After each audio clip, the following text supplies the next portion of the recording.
Gautam neuro care brain stroke migraine fits brain and spine surgeries కి best neuro surgeon. రోజు తాగి ఊగాలనుకునే వారికి bad news. మందు బాబులకు షాక్ తగిలింది. జనవరి 22న వైన్ షాపులు బంద్ కానున్నాయి. ఆ రోజు అన్ని వైన్ షాపులు మూసివేయాలని ఉత్తరప్రదేశ్ ప్రభుత్వం ఆదేశాలను జారీ చేసింది.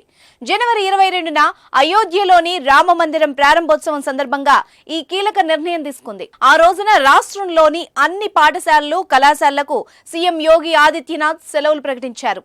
22న మధ్యాహ్నం 12 గంటల 20 నిమిషాలకు అయోధ్య రామ మందిరంలోని గర్భగుడిలో సీతాంజనేయ లక్ష్మణ సమేత శ్రీరాముడు కొలువుదీరనున్నాడు.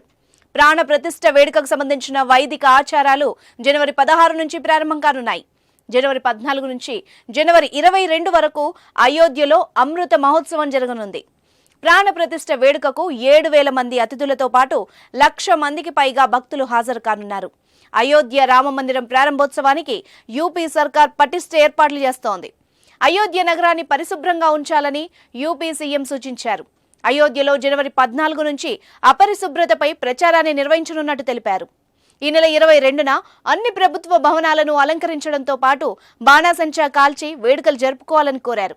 ఈ క్రమంలోనే ఆ రోజు వైన్ షాపులు, నాన్ వెజ్ షాపులు బంద్ చేయాలని యోగి ఆదిత్యనాథ్ ఆదేశించారు. ఇక అయోధ్య రామాలయ ప్రారంభోత్సవ కార్యక్రమాన్ని దేశవ్యాప్తంగా పండగలా జరపాలని బీజేపీ భావిస్తోంది. గ్రామాల్లో బీజేపీ కార్యకర్తలు, ఇతర భక్తులు అవసరమైన వారికి దుప్పట్ల పంపిణీ చేయడం, భోజనాలు ఏర్పాటు చేయడం వంటి వాటిని నిర్వహించాలని సూచిస్తోంది.